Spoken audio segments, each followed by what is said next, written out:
the family of the Prophet ﷺ, from the elders to the youth, from the men to the women, showed their honor in those events. On the way to Kerbala, Hazrat Hussein was riding on his horse and he became drowsy for a moment. He got up saying, Inna lillahi wa inna ilayhi rajiun, alhamdulillahi rabbil alameen. Inna lillahi wa inna ilayhi rajiun, alhamdulillahi rabbil alameen. Inna lillahi wa inna ilayhi rajiun, alhamdulillahi rabbil alameen. His son, Hazrat Ali Akbar, asked his father why he was making that zikr. Hazrat Hussein said, "Oh my son, I closed my eyes and a horseman appeared before me, riding. And he said, men are traveling and destiny is traveling towards them. I knew it was our own spirits announcing our martyrdom to us." Hazrat Ali Akbar asked, "Oh my father, are we on haqq?" And Hazrat Hussein said, "I swear by the one to whom all the servants must return, we are on haqq." And Hazrat Ali Akbar said, "Father, then we have no worries. If we are going to die, we are going to die righteously." And Hazrat Hussein looked at his son and said, "May Allah give you the best reward a son can earn for his father, for his behavior towards his father." Think, Hazrat Hussein is looking at his son and knowing what is going to happen. He saw it. Hazrat Ali Akbar was 19. When people used to ask, what did the Holy Prophet ﷺ look like? They said, look at Hazrat Ali Akbar. He was so handsome that when he would walk through the street, people would go and stand on the roofs of their houses so that they could see his face. And Hazrat Hussein is seeing him and continuing going to fulfill the promise. These are the grandchildren of Hazrat Ibrahim and Hazrat Ismail, the ones who are showing to all of history what it is to keep promise and what is honor. Hazrat Ali Akbar was one of the first of the Ahlul Bait who entered the battlefield of Karbala and one of the first to become shaheed. The killer, Shimr, called out to the young men before the battle because he had some family relationship. He called out to Hazrat Abbas ibn Ali and Hazrat Jafar ibn Ali and Hazrat Abdullah ibn Ali and Hazrat Osman ibn Ali and said he would guarantee them security and let them out of the battlefield. They said to him, "May Allah curse you and curse the security you offer us when you give no security to the grandson of Rasulullah alayhi salatu. The little children knew they were from Ahlul Bayt and they went out. Hazrat Abdullah ibn Hassan was so young that in the battle time he was still staying in the tents with the women to take care of him.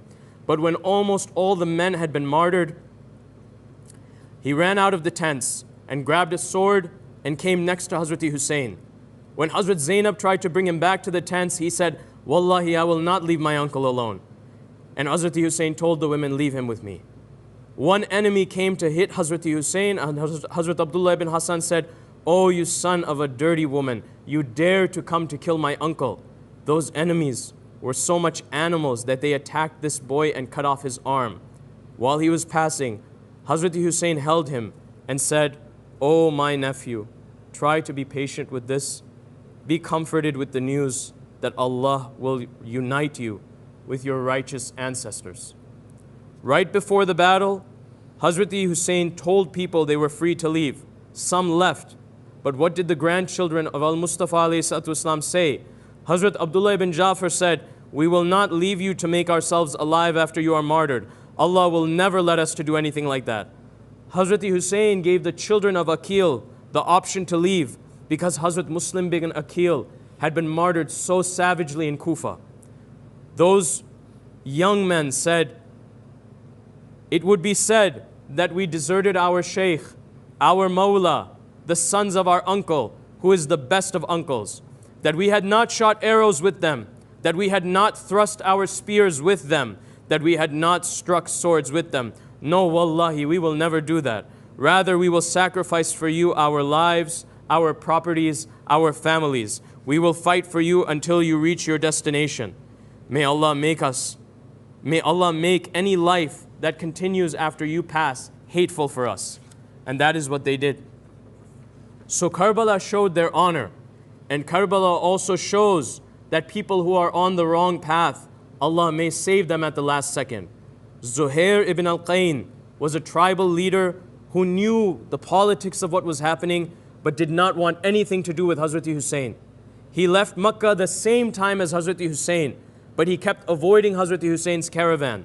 But then a messenger came to his camp and said, Abu Abdullah al-Hussein has asked me to call you. Zuhair knew that his life would change in that moment. He went to the tent of Hazrat Hussein. Nobody knows what they spoke. But when Zuhair came back to his caravan, he said to his wife, we're divorced. Go to your family. I don't want anything to happen to you. And he said to his caravan, whoever wants to go with me, you can go with me. Otherwise, I release you from the duty you owe me as your leader. Let me tell you something. Once we conquered a rich land, and Allah gave us victory and spoils of war. Hazrat Salman al-Farisi was there, and he said to us, are you happy with the victory from Allah in this ghanimat? We said yes.